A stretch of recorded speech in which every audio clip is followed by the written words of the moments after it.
सबको खींच के निकाले पुलिस लोग ने। 5 बजे सुबह 5 बजे। हाँ, फिर वहां से खींचा, दुपट्टा भी सर पे नहीं रहने दिया, और उससे लकड़ी से हमको मारा। हमारा कुछ सामान वामान साड़ी वाड़ी सब भर के हमने सामान दहेज का बेगिंग गया था, वो सब चला गया। हमारे हाथ पे कुछ भी नहीं आया। दहेज का यानी आपकी शादी के लिए आप जमा कर, शादी के लिए सब जमा गया था, अभी हमारा हाथ पे नहीं आया। और मेरी खाला और फिर नानी और नाना सबको ऐसे मारेंगे हमको। वहाँ से किसी ने हाथ पकड़ के हमारे यहाँ सहारा किसी ने दिया। हमारा तो घर कुछ भी नहीं है, हम ऐसे यहाँ पे रहते। हमारे सर पे दुपट्टा के कुछ नहीं, और हमारे शादी का सामान के सब हमने लेके भेगिंग करा, तो सब उठा के लेकिन कुछ लेने भी नहीं दिया हमको। सारा सामान आप उसी में बुलडोजर चढ़ा दिया? सब चढ़ा दिया। आपका सामान आपको नहीं लेने दिया? क्या करती हो, कैसे जमा किया था सामान आपने? हम साड़ी भर के जमा किया था हमने। साड़ी भर के वो काम जो करता है, काम वो करके आपने जमा किया था। आप देख रहे हैं देश लाइव, देश की आवाज। दोस्तों, देश लाइव में आपका स्वागत है। मैं हूं सहल कुरैशी। ये जो वीडियो आपको मैं सुनाई मैंने, इस वीडियो में जो बच्चियां जो बिलख रही थी अपनी शादी के सामान को लेकर, ये घटना है गिर सोमनाथ की।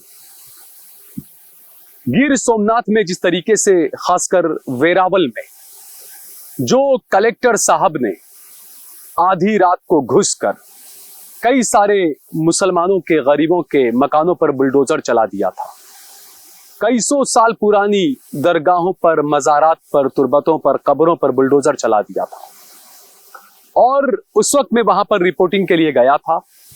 लेकिन कहते हैं ना कि ऊपर वाले के वहां देर है अंधेर नहीं। और मैं हमेशा यह भी कहता हूं कि जो अधिकारी होते हैं, जो चिट्ठी के चाकर जिसे कहा जाता है, और ऊपर से कहीं से ऑर्डर आ जाता है, वो अधिकारी जो शपथ लेता है संविधान की, अपने पद की गरिमा को बनाए रखने की जो वो शपथ लेता है, उस शपथ को वो अधिकारी जब भूल जाता है और अपने ऊपर बैठे हुए आकाओं के ऑर्डर को मानकर गरीबों के आशियानों को उजाड़ता है, ऐसा ही एक अधिकारी गिर सोमनाथ का कलेक्टर दिग्विजय सिंह।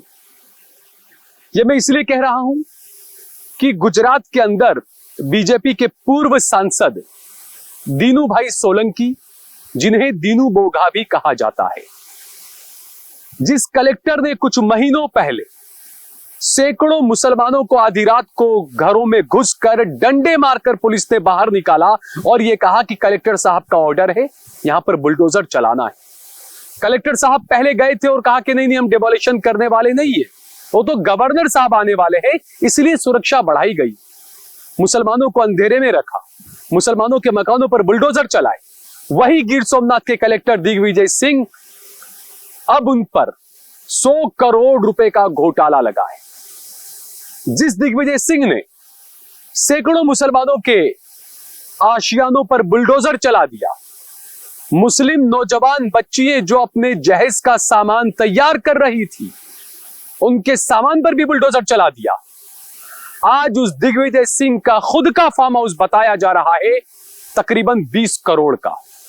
यह मैं नहीं कह रहा हूं, बीजेपी के पूर्व सांसद दीनू बोघा सोलंकी ने राजकोट के कलेक्टर से मुलाकात करके राजकोट के कलेक्टर से मांग की है कि जो गिर सोमनाथ के जो कलेक्टर है दिग्विजय सिंह, उनका जो है वो राजकोट के नियारी डैम के करीब 20 करोड़ रुपए का फार्म हाउस है, जो गैर कानूनी तौर पर बनाया गया है।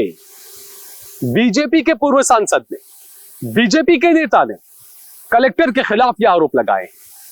साथ ही साथ दीनू बोघा ने यह भी कहा है कि जो गिर सोमनाथ के जो कलेक्टर हैं दिग्विजय सिंह, वो भ्रष्टाचार में डूबे हुए हैं। दीनू बोघा ने आरोप लगाया कि दिग्विजय सिंह और उनके परिवार के पास में सिर्फ राजकोट के अंदर ही 100 करोड़ रुपए की संपत्ति है। ये कलेक्टर साहब काफी उछल रहे थे। जो कुछ इनके वीडियो जो वायरल हुए थे और इन पर आरोप लगा कि नरेंद्र मोदी के कहने को बहुत अच्छे तरीके से मानते थे। लिबास से पहचानी जो नरेंद्र मोदी ने कहा था, गिर सोमनाथ के कलेक्टर साहब लिबास से पहचान रहे थे, ये वहां के मुसलमानों ने आरोप लगाए। वही कलेक्टर साहब आज सवालों के घेरे में है। उन्हीं कलेक्टर साहब पर आज 100 करोड़ रुपए के भ्रष्टाचार का आरोप लगा है। ये कलेक्टर साहब जहां जहां रहे, सूरत में, मोरबी में, हर जगह से कलेक्टर दिग्विजय सिंह के खिलाफ शिकायतें आने लगी है। ये दावा है बीजेपी के पूर्व सांसद और बीजेपी के मौजूदा नेता दीनू बोघा का। दीनू भाई सोलंकी ने कहा है कि मुझे कई जगहों से दिग्विजय सिंह के खिलाफ शिकायतें आ रही है।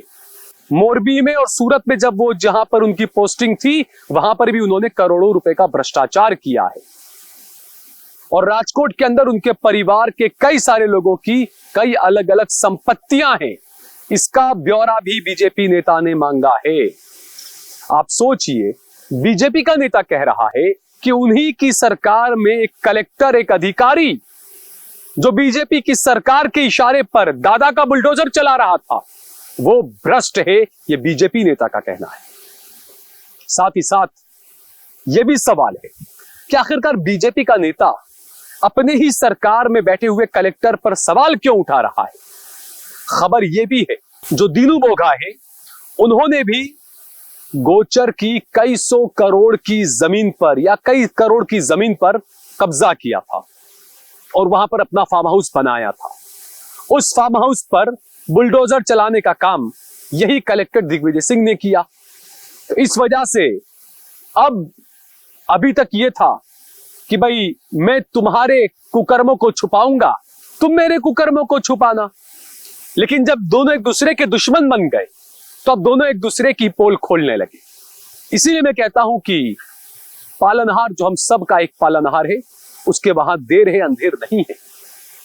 आज आप अगर किसी का घर उजाड़ रहे हैं, आज आप अगर किसी का बुरा कर रहे हैं, तो यकीन मानिए आप भी उससे बचेंगे नहीं।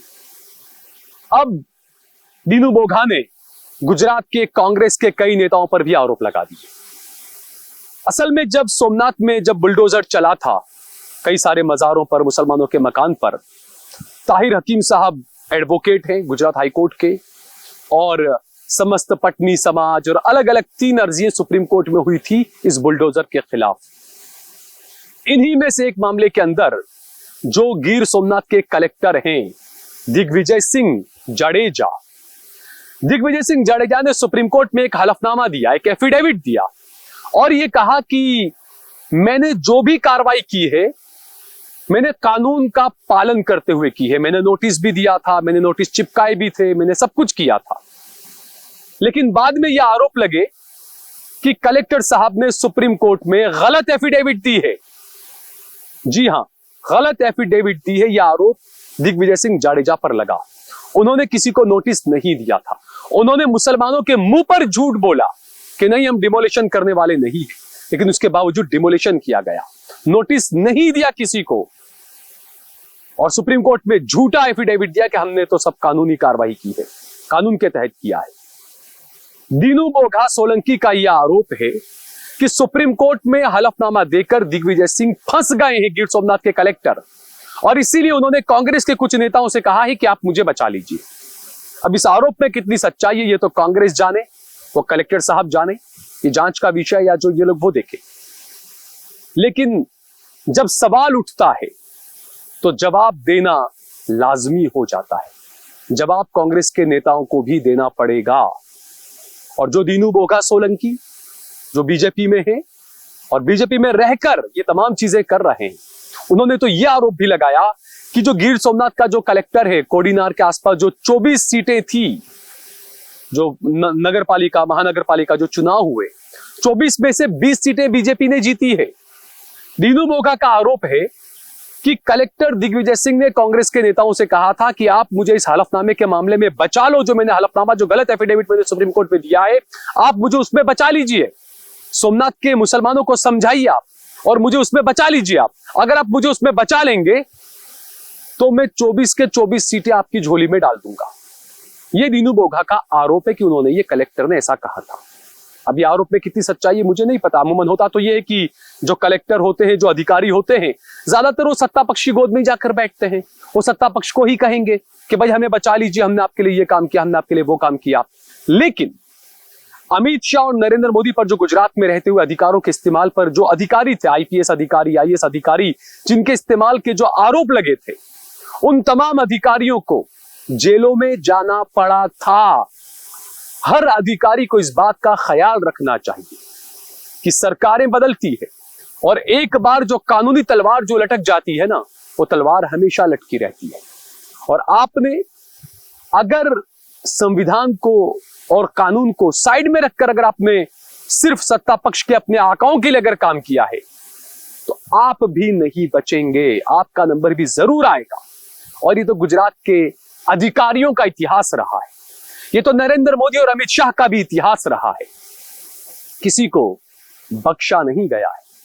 जिन्होंने भी उनके खिलाफ आवाज उठाई उनको भी निचोड़ दिया गया, और जिनसे उन्होंने काम ले लिया उनको भी बाद में निचोड़ कर ठिकाने लगा दिया गया। आडवाणी जी से बेहतर कौन समझ सकता है। तो ऐसे जो अधिकारी हैं उन्हें खुद अपने गरेबान में झांकने की जरूरत है कि आप जिस पद पर बैठे हैं तो आपको किसी नेता या मुख्यमंत्री या सत्ता पक्ष के नेताओं के इशारे पर काम नहीं करना है। आप जिस कुर्सी पर बैठे हैं आपको कानून के तहत उस कुर्सी के अधिकारों का पालन करना है आपको। अब देखते हैं कि ये जो जंग चल रही है किसी को कुछ करना नहीं पड़ा है, खुद ही आपस में छींटाकशी शुरू हुई है, और देखते हैं अब ये जंग आगे कहां जाकर रुकती है। इस वीडियो को ज्यादा से ज्यादा शेयर करिए, कमेंट करिए, लाइक करिए। नीचे डिस्क्रिप्शन में एक लिंक दिया हुआ है ज्वाइन बटन का, आप सीधे उस लिंक पर ज्वाइन बटन दबाकर सीधे हमारे साथ जुड़ सकते हैं। हमें आपके सहयोग की, समर्थन की जरूरत है। ज्यादा से ज्यादा हमारा सहयोग और समर्थन करें। जय भारत, जय हिंद।